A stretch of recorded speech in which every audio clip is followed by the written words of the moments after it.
welcome to the Not So Travelling Introvert.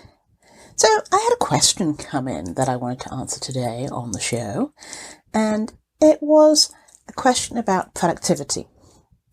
And this person mentioned that they have really unproductive days after super productive days.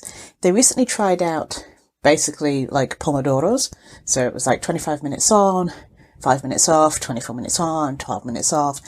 And it worked really well for them for the day. They got a lot done and was even able to get sort of ahead of schedule.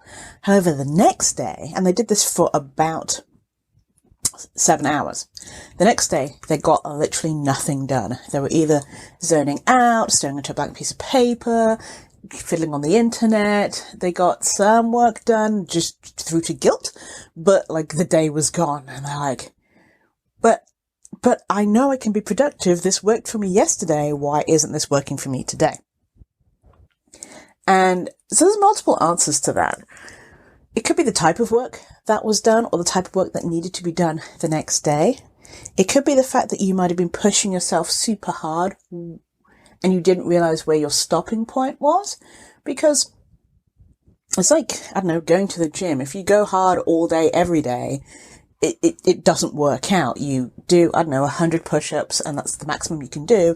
And you try and do 101, your body's like, nah, not doing it. If you try and do 100 on Monday and then try and do it on Tuesday and then try and do it on Thursday and every day of the week, you'll have a certain amount of push-ups, but really your body can't do that. It needs slow and steady. If you did maybe 70 push-ups a day instead, you could probably get a better average and you wouldn't feel so exhausted the next day.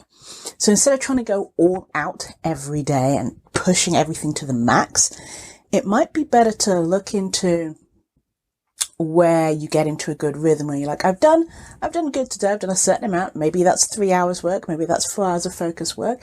And then I'm going to stop and take breaks and do something else. And here's the other important part about productivity is it shouldn't just be about the work that you do, but it should be about the quality of the breaks that you take. And everyone is different, but you need to figure out for yourself what type of breaks work best for you and how often. And that might depend on the type of work that you do. So there could be some breaks where a 5-minute break is enough because you want to keep rolling on. I don't know, maybe you're writing a paper or whatever else kind of work that you might be doing. Or you might be doing the type of work where you're actually context switching. So you finish one thing in 25 minutes and then you stop and you go do something else. So you might need a 10 or a 15-minute break in between to go and context switch and do something else. Now, what you do during that break is just as important as what you do while you're working. Do you eat?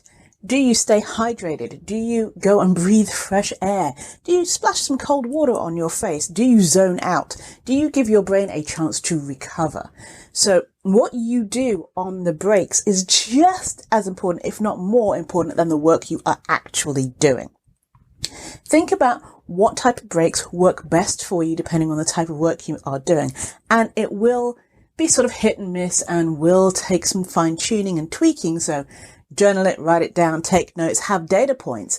But at the end of the day, it's not just about the work that you're doing. It's about the breaks that you take, how long they are, what you do with them, maybe even the time of day. So you can't just max out on productivity all on one day and expect to be fully functioning the next day. It just doesn't work. It's like having an introvert hangover, right?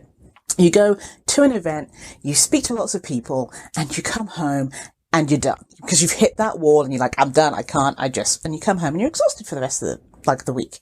But if you go speak to 1 or 2 people and leave and come home, you'll still be able to function the next day.